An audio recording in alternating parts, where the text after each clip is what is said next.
los personajes como son. Las dos caras de la moneda. Con Galia Tonela. Muy buenas noches. Hoy estoy muy contenta porque tengo un personaje, un hombre cultísimo, un hombre preparadísimo en derecho, un hombre que ha venido de la cultura del esfuerzo. Hoy él es comisionado presidente del Instituto Morelense de Información Pública y Estadística, el maestro Marco Antonio Avelar Sánchez. Bienvenido, Marco Antonio. Me da muchísimo gusto tenerte, de verdad. Es un honor saber que nuestro instituto está en excelentes manos, pero tienes que explicarnos qué es el instituto y qué hace. Precisamente, primero, antes que nada, agradecerte la invitación, el espacio, un saludo al auditorio. Pues mira, el Instituto Morelense de Información Pública, aprovechando precisamente el mes de agosto de este año 2021, cumple mayoría de edad. Tiene 18 años, para ser exactos, el día 25 de este mes de agosto, cumple 18 años. Y yo estoy muy orgulloso porque justo llego en un momento crucial en donde los órganos constitucionales autónomos, como es el Instituto Morelense de Información Pública y Estadística, están llamados a jugar un papel importante en democracia constitucional. ¿Qué es lo que hace el instituto? Pues es el garante de un derecho humano, derecho fundamental como es el derecho de acceso a la información pública, que en democracia, y valga ahí la redundancia, juega un papel trascendente, porque tiene que ver con cómo se lleva a cabo un ejercicio de rendición de cuentas de forma transparente. Y yo creo que los ciudadanos en ese sentido jugamos un papel importante. Tenemos que construir ciudadanía, aunque parezca un poco absurdo, en entornos de desigualdad tan abismal como incluso los que hoy viven la gran mayoría de los mexicanos. Justo creo que este derecho humano es el que le permite a los ciudadanos tomar las mejores decisiones, pero también castigar o premiar en democracia a quienes pues no hacen o no desarrollan o no hacen su tarea o no hacen en el ejercicio de gobierno lo que están llamados a hacer. Y justo llego en un momento interesante al instituto, después de 2 años, 7 meses de llevar un juicio ante tribunales federales. Como ustedes saben, desafortunadamente, pues parece que es el paso que todas las designaciones que ahora toma el órgano legislativo, pues terminan en tribunales. Mi caso no es la excepción. 2 años, 7 meses de litigio. Y el tercer tribunal colegiado en materia penal y administrativa del estado de Morelos ordena mi reinstalación mía y de la del otro comisionado, el doctor Roberto Yáñez. Justo yo me encargué de llevar la defensa, nos dan la razón, y es que prácticamente en el mes de abril-mayo de este año, asumo la responsabilidad, la titularidad de la presidencia de este órgano constitucional. Decirte que muy contento porque, insisto, creo que estamos llamados a jugar un papel importante, y decía yo al inicio de esta charla contigo, que los órganos constitucionales autónomos en general están siendo sujetos a un escrutinio político más que social por parte de quien hoy, por ejemplo, está como titular del Poder Ejecutivo Federal, que pretende, digamos, llevar no nada más a este órgano federal, al INAI, sino también al INE, a la Comisión Nacional de Derechos Humanos, a una serie de organismos reguladores que tienen esta característica de ser órganos constitucionales autónomos, llevarlos a una reforma administrativa que pretende la desaparición de los mismos. Interesante por la siguiente reflexión que yo quiero poner y compartir contigo y con el auditorio. En primer lugar, justo esta reforma administrativa que está planteando el titular del Poder Ejecutivo busca, entre otras cosas, decía yo, desaparecer y trasladar estas facultades, estas atribuciones que hoy tienen estos órganos constitucionales autónomos digamos, al esquema tradicional de la división de poderes con la que, digamos, ya tendríamos que platicar del tema. Pero entonces nos volvemos marionetas, Hay una especie de retroceso, diría yo, a la época de las cavernas, ¿no? Y justo los órganos constitucionales autónomos, decía yo, juegan un papel importante, y voy a poner un ejemplo que espero ilustre lo que yo quiero transmitir esta noche con ustedes. Mire qué interesante, fíjense que hace unos días escuchaba, o venimos escuchando a partir de estos 3 últimos años, una serie de iniciativas que me hacen recordar mucho al viejo régimen autoritario hegemónico priista de los años 70, de quien, por cierto, el actual titular del Poder Ejecutivo Federal conoce muy bien, incluso hasta donde tengo entendido también hizo el himno del partido entonces en el poder. y justo cobran vital importancia por dos razones que yo quiero hacer patentes. En primer lugar, como ustedes saben, el presidente de la República, por ejemplo, le ha pedido, parece que hay un sometimiento tal, decían los anteriores o los viejos políticos, carro completo, e incluso le solicita que ya no haya a una serie de iniciativas que él propone, que no se le cambie ni un punto ni una coma, ¿no? Que no se discuta. Eso es con el legislativo. Lo preocupante es también que hay una incidencia muy importante también con el judicial, porque pareciera que el actual ministro presidente de la Corte, le digo con todo respeto que además lo conozco, tiene, digamos, ciertas particularidades que llaman especialmente mi atención. Parece que ya no hay autonomía ni independencia en el Poder Judicial de la Federación. Parece más bien que hay obediencia también a ciertos temas que tienen que ver con la vida institucional y particularmente con el titular del Poder Ejecutivo. Tan es así que incluso hace un par de semanas se puso otra vez a discusión incluso el que se prolongara el periodo del cargo de presidente de la Suprema Corte de Justicia de la Nación. Entonces tenemos, digamos, a los dos grandes poderes en la clásica división de poderes sometidos a uno, que es el titular del Poder Ejecutivo.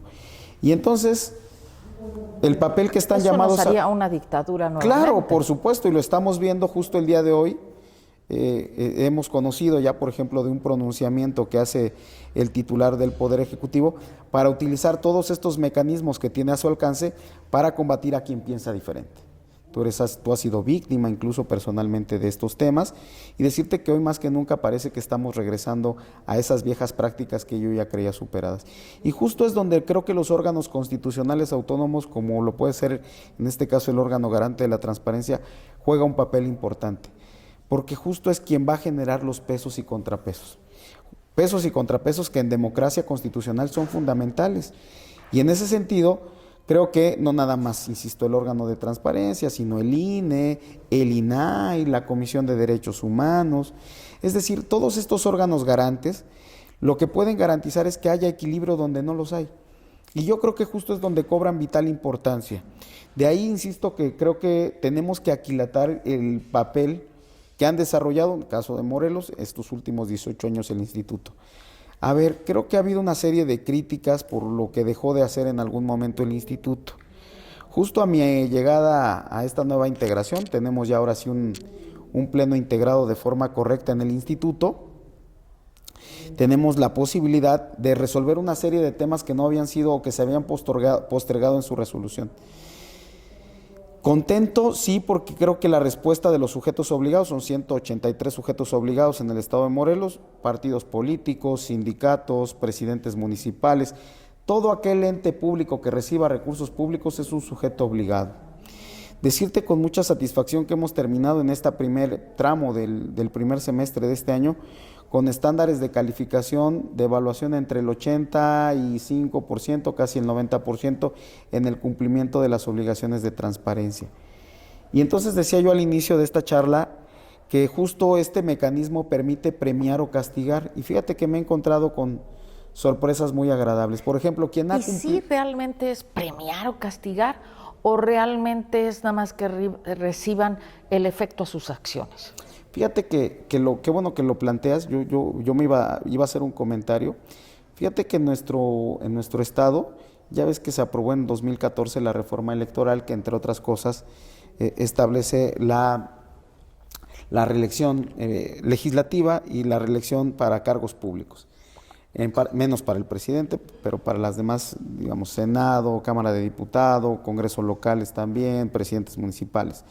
Hasta por 4 veces consecutivas, es decir, hasta por 12 años. Me refiero básicamente a una libertad de configuración que se les da a las entidades desde el ámbito constitucional para que cada quien establezca los periodos. En el caso de Morelos se estableció que fueran hasta por 12 años. ¿Y por qué me detengo aquí? Justo fíjate que he tenido oportunidad en estos primeros meses de estar al frente del instituto de platicar con quienes, por ejemplo, sí han transparentado el manejo de los recursos, quienes sí han hecho un manejo adecuado de los recursos. Y voy a poner algunos ejemplos que tratan de convencer o de ilustrar el por qué sí es sano que en democracia se transparenten los recursos y se puedan manejar de forma correcta los mismos. Ejemplo, fíjate que tuve oportunidad de platicar con los alcaldes electos, por ejemplo. ¿De qué municipios? En Morelos tenemos 10 alcaldes que se reeligieron. Qué interesante, porque justo ellos han hecho un trabajo creo yo, que avala el por qué le vuelven a dar el voto de confianza a los ciudadanos. Por ejemplo, un caso emblemático puede ser Yautepec. Yautepec, Rafa Reyes. Rafa Reyes, Jojutla con nuestro amigo Sí. Juan Ángel Flores Bustamante, Sí. con el chino de Totolapan, por Sí. ejemplo. Perdón, ahí hay un voto de refrendo a quien está haciendo bien las cosas. ¿Y qué les quiero decir? Por ejemplo, ellos en materia de transparencia y de rendición de cuentas están al 100. Entonces, creo yo justo el ciudadano aquilata que sus autoridades, y le da un peso importante, Es que pero además se también- ve bien en la obra pública. También la gente ya no estamos en la época en que nos podían engañar. Yo les he dicho muchas veces que realmente no es que el político nos haya quedado a deber, es que nos vendimos barato, ¿no? O sea, nos vendimos por una despensa, nos vendimos barato. Entonces tenemos que cambiar esa posición, tenemos que vendernos caro, y la cultura tanto de reclamo como del esfuerzo no se pueden olvidar. Y justo yo decía, hacía un comentario en relación, no sé si coincidas conmigo, en relación a cómo construyes ciudadanía. El concepto ciudadanía, tú sabes mejor que yo, que es un concepto muy amplio, es participación en la toma de decisiones, es participar de forma activa también en una serie de actividades a las que yo creo los ciudadanos deberían estar atentos. Desde ¿no? los griegos, ¿no? Por supuesto. Pero entonces, ¿cómo construir ciudadanía en un entorno de desigualdad tan abismal como el que hoy viven, insisto, más de la mitad de los mexicanos? Se hace más complejo porque lo que se busca, como atinadamente lo acabas de decir, es lucrar con la necesidad de la gente. Y creo que muchos de los políticos lo están haciendo, desafortunadamente. Es decir, si la solución fuera regalar el dinero, pues perdón, hay países de primer mundo que tienen el dinero suficiente para hacerlo. Por ejemplo, hace rato hablábamos al inicio, Sí. antes de la entrevista, los alemanes.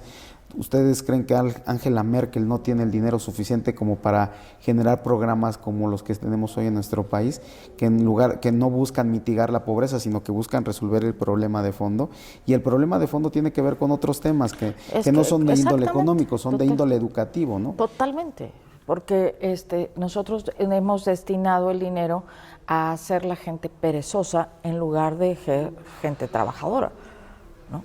Y nosotros tenemos la culpa del pueblo que tenemos y de los gobernantes que tenemos. No podemos exigir que un gobernante sea honesto cuando nosotros somos deshonestos y vendimos nuestro voto por una despensa. Totalmente de acuerdo. Entonces, justo es tratar en la medida de lo posible de ir cambiando ese entorno. Te digo, no es sencillo porque, insisto, digamos, después de la pandemia esto se va a hacer más evidente y el número de pobres se incrementó considerablemente en el país. Apenas el INEGI hace un par de semanas, 3 semanas, volvió a sacar las cifras de cuál va a ser el resultado que deja la pandemia. Pues evidentemente el número de pobres consideró hasta en 10 millones, de 6 a 7 millones de pobres más en el país. Esto hace más complejo el que podamos cambiar esto que acabas de plantear tú o que has puesto el tema en la mesa. La verdad es que sí es un tema que tenemos que superar, y yo creo que, insisto, el instituto, el que yo tengo ahora la honra de presidir, te diría que, y el gusto, por supuesto, de hacerlo, tiene este reto, ¿no? Es decir, ¿cómo socializamos con los ciudadanos? ¿Cómo te nace esa pasión por el derecho? A ver, platícame un poco de ti. Fíjate que yo igual soy oriundo del estado de Morelos. Porque se nota que eres un apasionado del derecho. Pues, gracias, primero, dicen que eso lo dicen los políticos, no lo digo yo, que alabanza en voz propia es vituperio, yo no lo digo. También la falsa modestia es la peor de las vanidades. Claro, por supuesto. Lo decimos los filósofos, ¿no? Sí, claro, por supuesto, sí es cierto, tienes toda la razón. No, fíjate que surge precisamente, yo trabajaba en algún momento en la Secretaría de Salud, lo digo con mucho orgullo, del estado de Morelos hace ya muchos años, y es que tengo un primer contacto con la materia y entonces tomo una decisión en algún momento y le decía yo a mi madre que tenía que tomar decisiones en la vida que eran fundamentales. Una de ellas, dejar el empleo que yo tenía, que era un empleo seguro. Seguramente si yo hubiera continuado a estas alturas ya me hubiera jubilado porque empecé muy joven, y tomo la determinación de irme a vivir a la Ciudad de México y ir a la Universidad Nacional Autónoma de México, que es además mi segunda casa, y decirte que para mí es de las mejores experiencias de vida. La universidad me ha dado todo. me ha dado esposa, me ha dado trabajo, me ha dado amigos.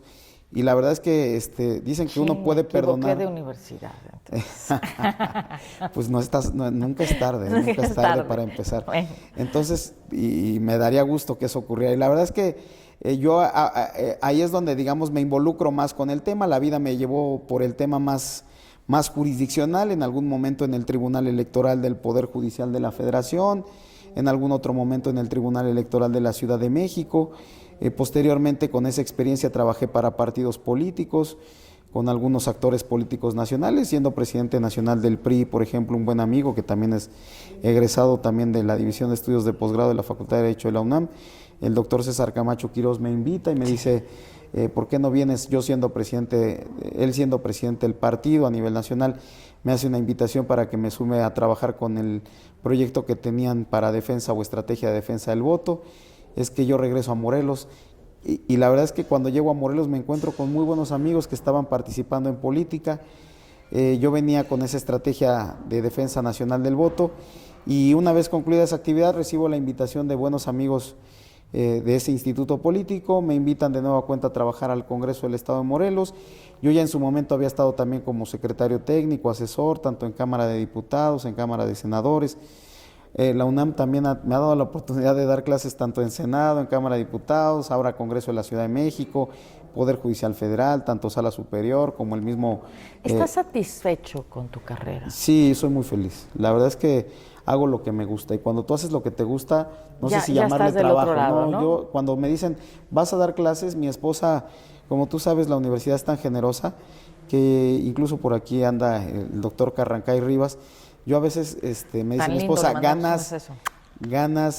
ganas nada al ir a dar clases. Le digo, es que yo no lo hago con esa intención, yo lo hago por el amor a la camiseta y solamente que creo quienes hemos vivido a la Universidad Nacional y la llevemos en el corazón, sabemos que eso no tiene precio. Entonces, a veces gano más, me dice mi esposa, es que no ganas absolutamente ni para la gasolina. Le digo, no, yo la pongo, literal, y si hay que poner más, lo sigo poniendo. Bueno, así me dice mi hija. Me dice, ¿de verdad, mamá, no quieres ir a pagar para dar clases? No, yo la verdad lo disfruto y le digo, yo también, y le digo a mi esposa, perdón por lo que voy a decir, pero pregúntenle, por ejemplo, a los viejos maestros de la facultad. Recuerdo que, por ejemplo, estaba dando clases el ministro Góngora Pimentel. Perdón, ¿ustedes creen que el ministro Góngora Pimentel no estaría ya muy tranquilo en su casa, disfrutando de su desayuno, digamos, de los beneficios de la jubilación del Poder Judicial de la Federación? Por supuesto, pero no, siempre el ir a la universidad es activarnos. Que es una obligación. Y es un poco, perdón por lo que voy a decir, es robarle un poco de energía a los jóvenes. Y yo se las robo, perdón, en el mejor de los sentidos, y me vuelve, es un espacio de retroalimentación muy interesante, porque yo aprendo mucho y además aprendo de manera constante. Hay una serie de temas nuevos que yo no me había detenido a reflexionar y eso me permite precisamente tener esa formación. ¿Estarás de acuerdo, Marco, conmigo que ahora esta generación en particular es la primera generación que nos enseña y les enseñamos, que hay una retroalimentación, ¿no? Y yo recuerdo esta frase hermosísima de Hegel, que él llegaba y decía, yo no vengo a enseñarles filosofía, vengo a filosofar con ustedes, ¿no? Entonces, nosotros venimos también a aprender con ellos estos nuevos esquemas, estos nuevos conflictos y a poner el granito de arena de la experiencia que tenemos, pero surgen nuevos movimientos, nuevas estructuras que nos permiten hacer el mundo que soñamos, porque los maestros algo tenemos de soñadores, ¿no? Somos idealistas, ¿no? Y humanistas en ese grado que te decía de la tesis que está haciendo el doctor Carranca, ¿verdad? Nosotros tenemos que poner y enseñar a los jóvenes esa cultura del esfuerzo. Por eso el maestro no se queda a desayunar, Pimentel no se queda a desayunar en su casa, porque es la cultura del esfuerzo, de enseñar que sí funciona, que sí hay una justicia, que sí hay un derecho, que sí existen las cosas por las que luchamos, por las que vivimos y que tenemos que salir adelante. Y que sí nuestras instituciones son válidas, que son importantes y que hemos luchado a través de mucho tiempo porque operen y sean válidas. Por eso la importancia de tu pregunta al inicio de esta sesión, porque justo cuando se quiere presentar una reforma que desaparece a los órganos constitucionales autónomos, como la que está proponiendo el titular del Poder Ejecutivo Federal, es que debemos estar atentos. Precisamente el día de mañana yo tengo una reunión, te comparto y le comparto al auditorio, con todos los titulares de los órganos constitucionales autónomos del Estado de Morelos, pasando por el Instituto de la Mujer, la Comisión Estatal de Derechos Humanos, la Fiscalía General del Estado, la Universidad Autónoma del Estado de Morelos, el Instituto Morelense de Información Pública y Estadística, porque justo queremos sensibilizar y platicar de manera abierta con los nuevos representantes populares. Estos representantes populares que van a entrar en funciones el próximo 1 de septiembre, para que en una breve plática valoren y hagan una reflexión en relación a la importancia que tienen los órganos constitucionales autónomos en un momento tan complejo como el que está viviendo en el país. Pues te ofrezco que hagamos un programa de carta abierta de debate con esas instituciones, cuando pues quieras. Bienvenida el espacio. Esa es las dos caras de la moneda, o sea, ver cómo opinan las instituciones y que se vaya a debate, porque no hay nada más importante que el debate. Por supuesto, insisto. El debate inteligente. Claro, por supuesto, razonado. Sí. Claro, con argumentos, por supuesto. Totalmente. Y la idea es esa, ¿no? No el pleito ni la rebatinga, ¿no? No. Nunca ha sido... Ni yo tengo datos. Ni al menos al frente de la titularidad que tengo yo del instituto, te diría que es en ese ánimo. Es decir, que nos escuchen, que se genere el debate de manera pública, que se conozca realmente el trabajo del instituto y que la ciudadanía empiece a aquilatar por qué es importante este derecho. El derecho humano a pedir información, para poder conocer, para poder saber, para poder entender. Es que la información es poder. Claro. En todos sentidos. O sea, la cultura, la educación es información. Una persona que hace, yo siempre le he dicho, un niño educa a un niño y jamás castigarás a un adulto, porque se vuelve consciente de sus actos, se vuelve consciente y responsable de lo que tiene que hacer en el futuro. Y justo este es el gran tema, te decía. Yo creo que justo hay que aquilatar porque estos órganos constitucionales, particularmente el INE, por ejemplo, solamente... Marco, ¿tienes hijos? No, fíjate que no. Mi esposa y yo lo intentamos, no se dio. Ahora justo estamos viviendo una etapa donde creo que nos estamos disfrutando ambos. Ella también es abogada, mucho tiempo trabajó en el Poder Judicial de la Federación, ahora le dio por trabajar en estos órganos de controles internos, fiscalización, y nos vemos poco en el día. Yo creo que eso nos ha mantenido, ya llevo pues 21 años, imagínate si no, ya es toda una vida. Justo ahora platicaba el fin de semana con amigos que... Esos matrimonios divinos que ya son modernos, que son matrimonios paralelos, no cruzados, ¿no? Que son paralelos, que avanzan paralelamente. Pero justo acabas tú de decir algo, fíjate qué interesante. Ya somos de las pocas parejas, lo digo con preocupación, compañeros de la misma edad, pues la gran mayoría están divorciados. Y nos dicen a mí y a mi esposa que qué hemos hecho para seguir juntos después de 21 años, ¿no? Sí, yo también quiero ir. Pues yo me crezco ante el castigo. Entonces, justo hemos hecho ahí, no sé si... ¿Cuál toro de Lidia? No, claro, por supuesto, cual toro de Lidia me crezco ante el castigo. Pero te digo algo, creo que ha sido una de las mejores experiencias. Yo tengo una compañera de vida que siempre ha estado conmigo en las buenas, en las malas, en las peores. Yo no sé si todos se hayan encontrado con una personalidad de esta naturaleza. La verdad es que mi esposa me ha enseñado... Ha sido, además de mi compañera de vida, ha sido también una maestra, me ha formado también como hombre, pero tengo en ella una solidaria compañera de batalla de muchos años. Entonces, si no se dio el tema de hijos, justo ahora creo que estamos disfrutando esta etapa. Tenemos ahora, parece muy de moda, dice mi esposa, ahora tenemos perrijos. Yo no sé si tú también tengas perrijos. Sí, yo tengo perrijos. Y mis perrijos son así como ahí está, la adoración en la casa. Trufa. Pero bueno, pues evidentemente yo lo intenté, no se dio y ahora estoy disfrutando esta nueva etapa de mi vida. Ya ahora te diría con algo de preocupación que ya la naturaleza es sabia, ya no sé si tenga la paciencia, no sé si tenga la tolerancia a la que hablábamos al inicio de esta charla. La verdad es que justo creo que ahora estoy disfrutando un poco más esta parte de la vida y poder tener salud, que es lo que yo le pido solamente a Pero tienes un matrimonio envidiable, que eso también es maravilloso. Pues, ya sabes, con sus altas y bajas, no es para presumir, pero creo que hemos sabido sortear los buenos y malos momentos y vamos muy bien, vamos muy bien. Eso sí se presume, ¿eh? ¿Sí se presume? Sí. Pues entonces perdón al auditor, pues voy a presumir. Sí. Y mando un saludo ya que están aquí las cámaras, perdón, aprovecho el comercial, a mi esposa Adriana, que la verdad es que ha hecho un papel... un excelente trabajo. Sí, no, imagínate, ¿no? Te digo, cuando pierdo un poco la mi brújula, respeto, señora. cuando pierdo un poco la brújula o el barco como que se quiere ladear, ella es la que me vuelve a centrar y es la que me permite que volvamos a seguir caminando. Pues ha sido un gusto tenerte. No, al contrario. Espero próximamente tenerte nuevamente en más debates. Pues tenemos uno el 30. Cara. Sí, 31. El 31 y espero que podamos abrir a partir del día de mañana. Aquí le pido a Alejandro que el día de mañana que estemos con los titulares de los órganos constitucionales autónomos del Estado de Morelos podamos hacer una propuesta, porque lo que se va a debatir el día de mañana, lo que se va a proponer en la mesa, va a ser un tema que va a marcar un antes y un después para Morelos. Insisto, ese es el tema que hay que poner en consideración. Y esto también hace antecedentes para México. Claro. Recuerda que nosotros tenemos que, una vez que sale de la mente, es del dominio universal. Fíjate que presumo esta semana, para ser exactos, el día jueves, tuvimos una sesión por la mañana muy interesante. Yo formo parte del Sistema Estatal Anticorrupción y aprovechando el tema porque hablabas de un referente nacional, fíjate que con gusto puedo presumir que el Sistema Estatal Anticorrupción es el primero a nivel nacional.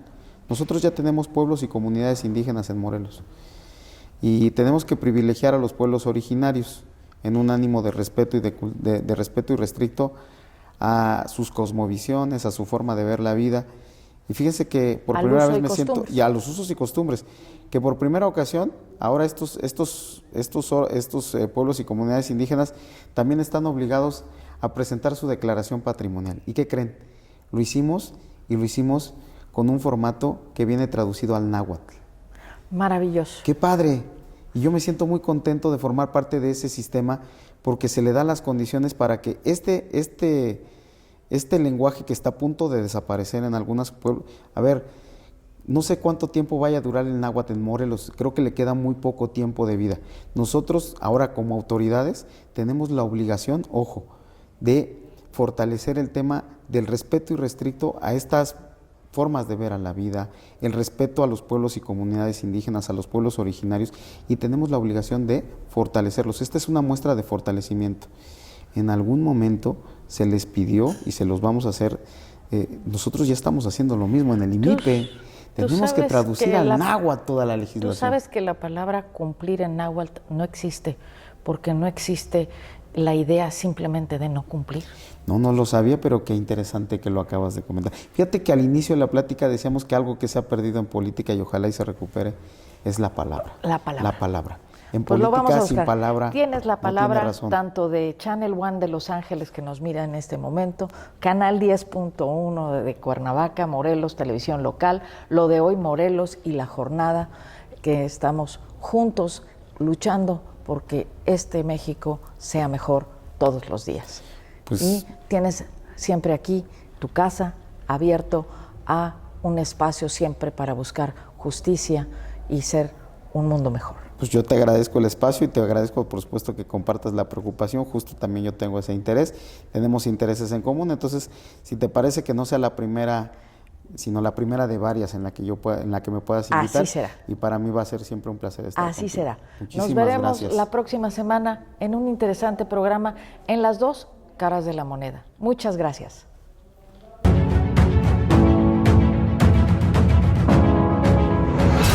Los personajes como son. Las dos caras de la moneda. Con Galia Tonela.